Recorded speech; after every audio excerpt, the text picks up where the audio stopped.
Hello दोस्तों, स्वागत है आपका रॉयल ऑनलाइन क्लासेस में। तो कैसे हैं आप लोग? उम्मीद करते हैं अच्छे होंगे।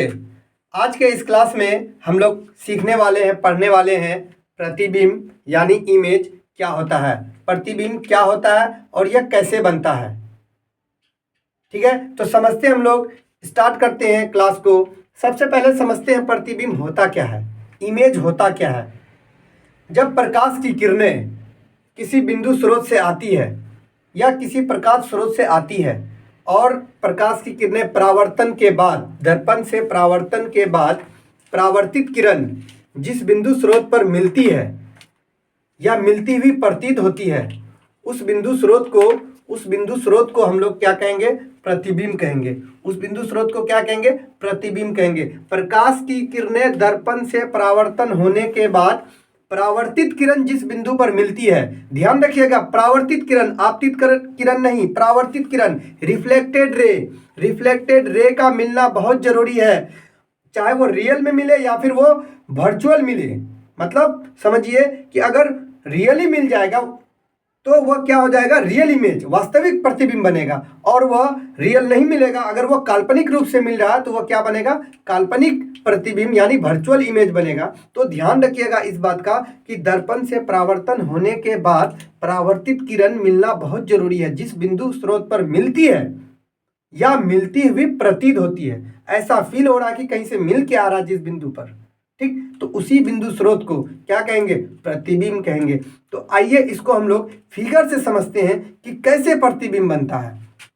अच्छा समझिएगा, बढ़िया से ध्यान होना चाहिए बोर्ड पर, ठीक, हम बढ़िया से बता रहे हैं। मान लेते हैं यह क्या है?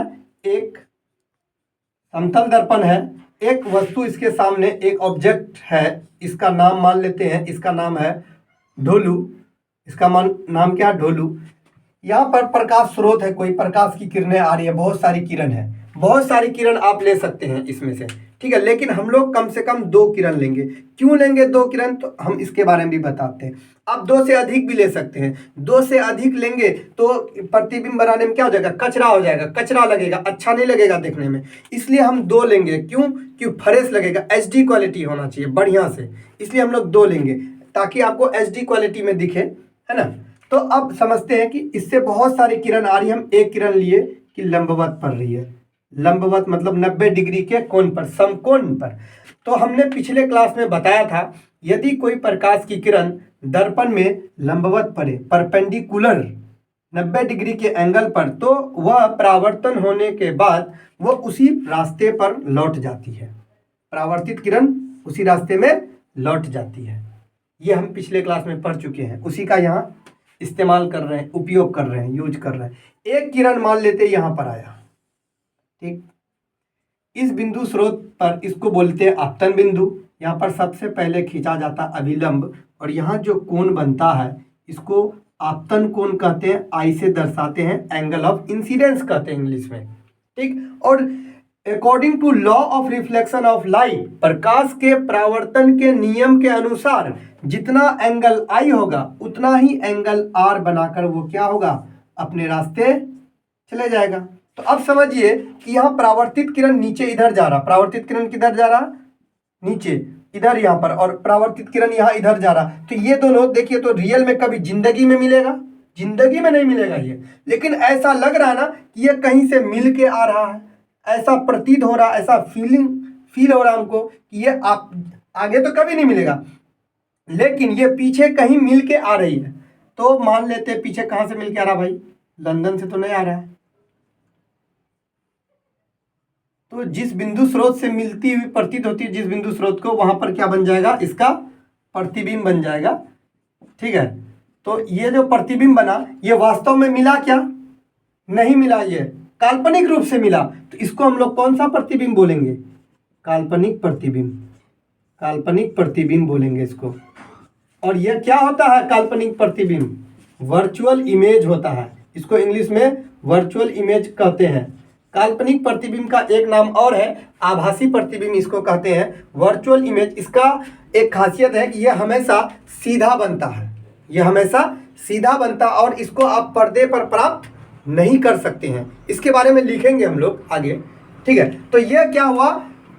परावर्तित किरण जिस बिंदु स्रोत पर मिलती हुई प्रतीत हुआ उसी बिंदु स्रोत पर प्रतिबिंब बना, इमेज बना, फोटो बना।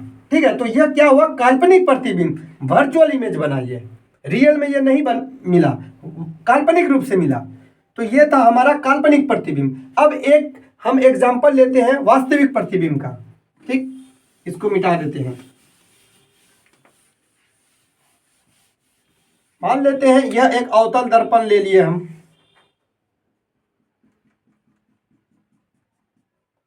और यहाँ पर पोल है, ये फोकस है, ये सेंटर ऑफ कर्वेचर है, सी बोलते हैं इसको, और सी के पीछे मान लेते हैं एक वस्तु हम यहाँ रख दिए। ठीक, इसमें भी जो प्रतिबिंब बनता है इसका भी कुछ नियम है, वो आगे हम लोग पढ़ेंगे, अभी सिंपल बता देते हैं। प्रकाश की किरणें यदि मुख्य अक्ष के समांतर जाती है तो वह परावर्तन के बाद फोकस से गुजर जाती है। ठीक, और वक्रता केंद्र से अगर जाती है तो वो मतलब वक्रता केंद्र हुआ 90 डिग्री के एंगल पर, तो वापस उसी रास्ते से लौट जाती है। तो देखिए दोनों परावर्तित किरण, ये तो एक ये किरण है और ये वास्तव में किस बिंदु पर मिला, इस बिंदु पर मिला, तो यहाँ पर प्रतिबिंब बन जाएगा। क्या यह किरण जो मिला इसको हम काल्पनिक रूप से तो नहीं मिला है, ये वास्तविक रूप से मिला, रियली मिला। तो यह जो प्रतिबिंब बनेगा इस वस्तु का प्रतिबिंब जो यहाँ बना, मान लेते यह वस्तु ऑब्जेक्ट है, इसका प्रतिबिंब यहाँ बना, तो यह वास्तविक प्रतिबिंब बना। ऐसा प्रतिबिंब बना, वास्तविक प्रतिबिंब, वास्तविक प्रतिबिंब। इसको हम लोग इंग्लिश में कहेंगे रियल इमेज। जो रियली इंटरसेक्ट करता हो, जब रिफ्लेक्टेड रे, परावर्तित किरण रियल में इंटरसेक्ट करता हो, रियली मिलता हो जिस बिंदु पर, उसी बिंदु स्रोत पे जो प्रतिबिंब बनता है उसको रियल इमेज कहते हैं, वास्तविक प्रतिबिंब कहते हैं। और इसका एक खासियत है कि वास्तविक प्रतिबिंब, रियल इमेज हमेशा उल्टा होता है। ये हमेशा क्या होता है, वस्तु की अपेक्षा उल्टा होता है, और इसे हम पर्दे पर प्राप्त कर सकते हैं। तो इस तरह से इमेज बनता है। ठीक है, तो हम लोग अभी इसमें जो पढ़े तो प्रतिबिंब कैसे बनता है, इमेज कैसे बनता है, उसके बारे में जाने कि दर्पण से परावर्तन के बाद जो परावर्तित किरण जिस बिंदु स्रोत पर मिलती है, वास्तविक रूप से मिलती है या काल्पनिक रूप से मिलती हुई प्रतीत होती है, उसी बिंदु स्रोत पर क्या बनता है, इमेज बनता है, प्रतिबिंब बनता है। तो इसके बारे में हम लोग लिख लेते हैं अच्छी तरह से। ठीक है, प्रतिबिंब क्या होता है, कितने प्रकार का होता है, ठीक है, इसके बारे में हम लोग लिख लेते हैं।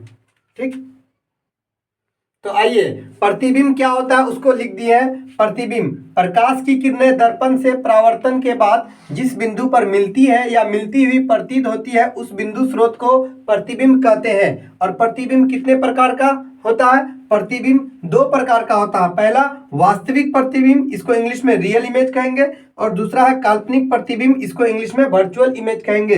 काल्पनिक प्रतिबिंब को आभासी प्रतिबिंब भी कहते हैं। अब इन दोनों का परिभाषा हम लोग डिटेल में लिखते हैं। ठीक है, तो आइए अब हम लोग देखते हैं वास्तविक प्रतिबिंब यानी रियल इमेज क्या होता है।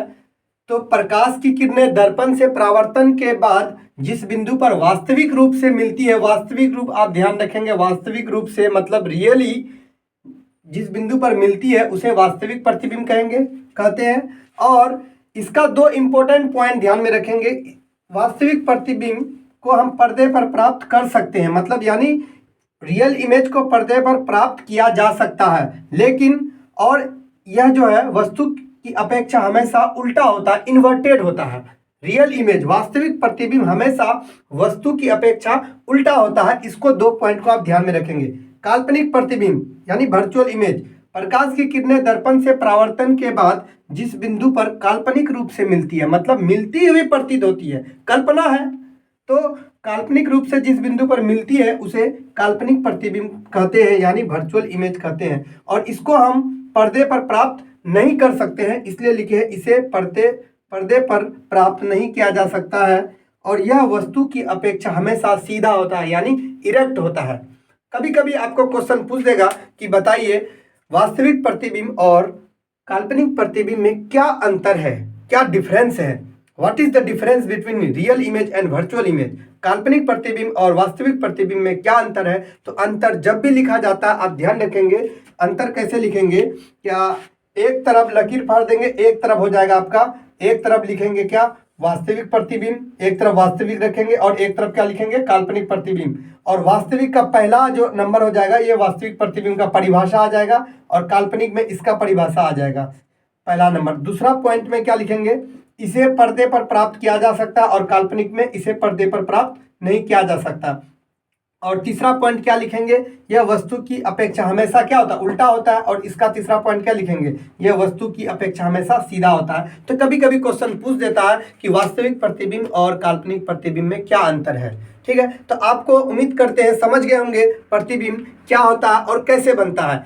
अब हम लोग नेक्स्ट क्लास में जो पढ़ेंगे समतल दर्पण में प्रतिबिंब कैसे बनता है और उसकी क्या विशेषताएं हैं, क्या खासियत है। उसके बाद फिर हम लोग पढ़ेंगे गोलीय दर्पण यानी अवतल दर्पण और उत्तल दर्पण में प्रतिबिंब कैसे बनता है, उसके बारे में भी डिटेल में पढ़ेंगे। ठीक, तो आज का क्लास हम लोग यहीं पर समाप्त करते हैं। ठीक है, तो कैसा लगा आपको यह क्लास, यह वीडियो? अगर अच्छा लगा है तो लाइक कर दीजिए और कमेंट कर दीजिए, अपने दोस्तों में शेयर कर दीजिए। और चैनल पर नए हैं तो सब्सक्राइब कर दीजिए ताकि हमारे आने वाला वीडियो का नोटिफिकेशन आप तक पहुंच जाए। जय हिंद, जय भारत, थैंक यू।